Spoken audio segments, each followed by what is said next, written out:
neza nk'uko bivuze amateka ni ikintu gikomeye cyane. Rero ni match dufite na Jamus, ni equipe yavuye mu itsinda rikomeye abantu batari babiteze.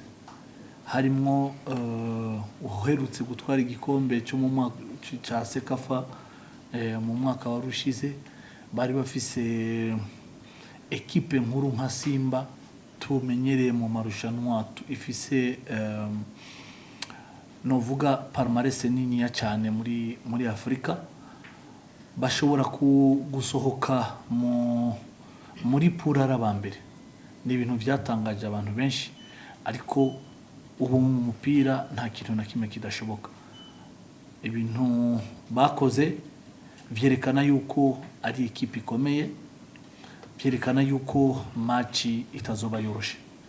Natwe rero turiteguye cyane kuko ni equipe ubona yuko nyuma yuko dukina match amical yahinduyemo abakinyi presque nk'igice cy'abakinyi, bari renforcer bazana abandi bakinyi.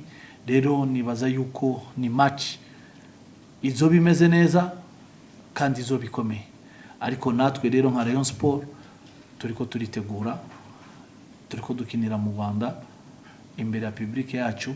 Nibaza yuko tuzokora ibishoboka vyose kugira dushobore kwisezerera.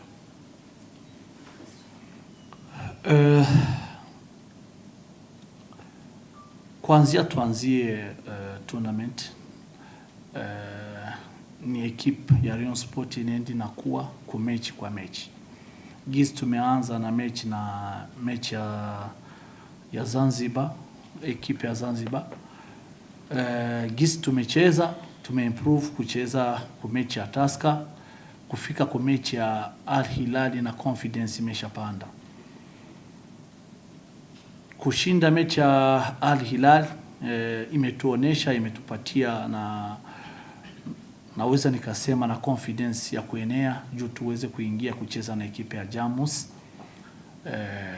Tunasema kama tuko na bahati ya kuweza kuiondoa kwenye mechi yenye tutacheza nayo. Kwa hiyo naweza nikasema tuna expecting sana ya kushinda match na kuweza kucheza final. Benshi basuzuguye ama equipe kubera amazina. Nibaza yuko harimo za Singida na za Simba babonye ama surprise.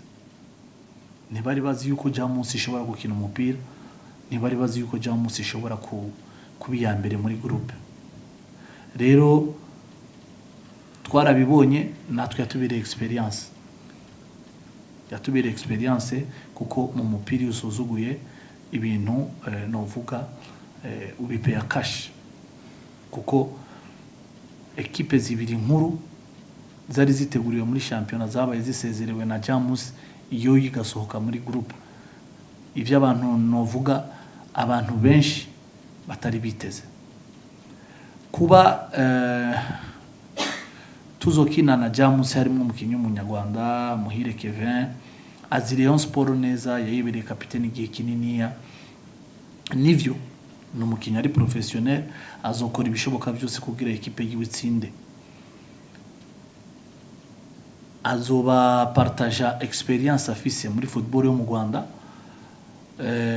Azi n'ibintu byinshi muri Rayon Sport kuko naho yagiye ntiyagiye kure cyane. Nibaza rero yuko natwe turabizi yuko match itazoba yoroshe, ariko natwe tugiye kubikorera ko en conséquence. Natwe tugiye kuraba ibyo dutegerezwa gukora kugira turabe yuko iyi match tuzoyitsinda. Nakoze mereye kuri icyo kibazo ubajije. Navuga yuko uko mbitekereza nago cyangwa uko mbivuga nago abari ibiri mu mutwe wanjye gusa cyangwa ibyo nekereza, ahubwo ni biba biri muri groupe rwagati muri twe. Nkuko nabivuze match ishize twari hamwe, twari concentré kandi twari twiteguye. No kuri iyi match ya Jamos nabwo navuga yuko hagati muri twebwe bijyanye n'ibyo konsinye z'umutoza duhereza. Ubushize nabivuzeho mbivuga yuko twebwe turi concentré cyane ku byo umutoza ari kudutoza, kuko adutoza bijyanye na match kuri match, bijyanye n'ikipe tugiye gukina nayo.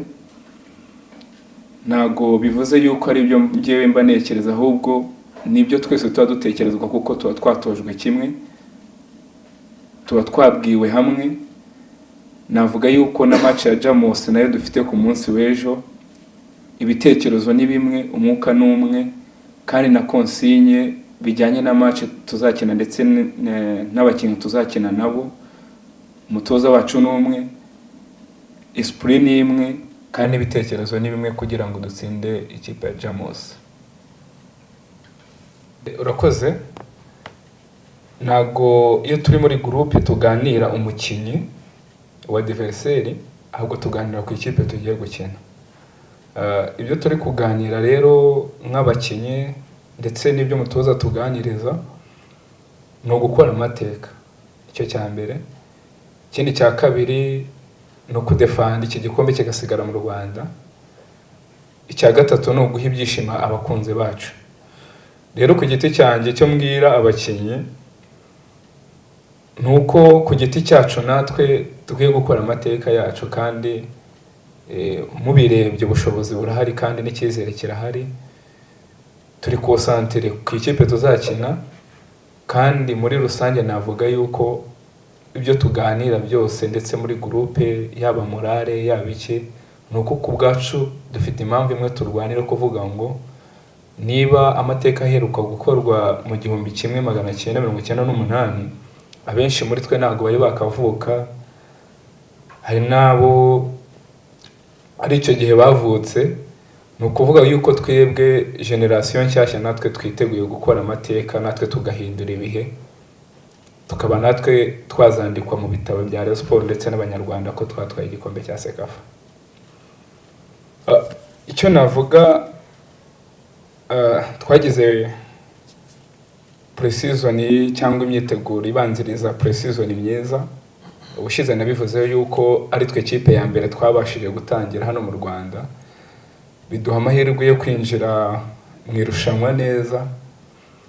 Navuga yuko imyiteguro ya pre-season igikomeje, nibyo turi mu irushanwa, ariko nanone ni pre-season y'intangiriro. Rero nkuko abimbajije, tubashije gutwara iki gikombe tukaba kikaza ku ruhande rwacu, ni imbaraga ndetse n'intangiriro nziza yandi marushanwa yose tuzitabira. Navuga yuko byaduha morale ndetse na motivation idasanzwe, yaba ku ruhande rw'abakinnyi, ku bafana, kuri staff, kuri komite, kugira ngo n'ibindi byose bizabashe kugenda neza, kuko igikombe kimwe kibasha guhamagara ibindi. Niba rero amateka wenda nko kuri Rayon Day twarabashije kuyakuraho tukabasha gutwara igikombe cya Rayon Day bitari bisanzwe bibaho, tukaba twabasha no gutwara iki gikombe cya Sekafa, byaduha n'amahirwe muri shampiyona ndetse n'imikino nyafurika tugiye kwitegura, kuko cyane turi muri pre-season. Ariko niyo bitanakunda, twebwe turi focus ku byo turi gutozwa ndetse n'intego ziri imbere, kuko intego ntago ari gutwara igikombe cya Sekafa bikahita birangira, ahubwo no kurushaho kwitegura neza kugira n'andi marushanwa azaza tuzabashe kwitwaramo neza. Murakoze. Navuga yuko ari umwaka wa gatatu ndi muri Rayon, abatoza bagiye bamindukiraho ni benshi, ariko bose bagiye bagira itandukaniro. Nibyo ubuyobozi bushobora kubaka buri kimwe cyose, ariko umutoza yaza na fitting mu byo bubatse. Ariko ubu ngubu turi kugenda tubona resulta nziza zitandukanye n'ibihe byagiye bitambutse, kandi ku giti cyanjye nizera ko ariko bizakomeza. Kenshi impamvu wenda ngukunda kuvuga umutoza ntago ari uko tuba turi kumwe cyangwa, ahubwo nyine niko kuri guhari. Mu busanzwe nyine kocha yaza, ndakeka muri bo mwabonye impinduka, twarangije sezo bimeze neza. ikintu cya mbere rero ni ko azi umupira wa East Africa, akaba azi umupira wo mu Rwanda, akaba azi imitekerereze yacu twebwe nk'abakinnyi, azi amakosa yacu, azi ibyo twirirwamo nyine kuko ni umukinnyi uzi abakinnyi bo muri East Africa imibereho yabo. Icyo kikaba kimwe. Ikindi cya kabiri, kuri we nta match imukomerera. Ndabyibuka ko nka match ishize ya El Hilal twakinye, abantu benshi babonaga basa nkaho bafite igihunga, bafite concentration nyinshi, ndavuga kuri ku ba staff bakorana, ariko kuri twakaza akadutera morale, akaduha brage, akatubwira ko ari ikipe wimworohera cyane. Kuri we ikipe imukomera ntabwo ari ikipe nini, ahubwo ni ikipe ntoya, niko nabibonye. Nabyo bikaduha indi motivation niba umutoza atatinye match akabikwereka kandi akizera buri mukinnyi we. Sinzi niba mubibona, nta mukinnyi atinya gushyira mu kibuga, waba uri muto waba uri mukuru, buri umwe wese ahabwa amahirwe. Rero iyo muri groupe mukabona umutoza bahaye amahirwe angana, uravuga ati none gisigaye ni competition. Rero ikipe irimo competition biroroha kugira ngo niyo bigeze no mu kibuga uravuga ati none nimbikora nabi cyangwa bikagenda nabi mugenzi wanjye ariteguye. Rero akaba ari ibyo navuga ku mutoza, ni intwari ikomeye kuko tusheye murayibona mu kibuga ntago birangirira aho ngaho. Nibyo navuga, ariko nyine iyo umutojwe neza bigaragarira mu kibuga. Murakoze.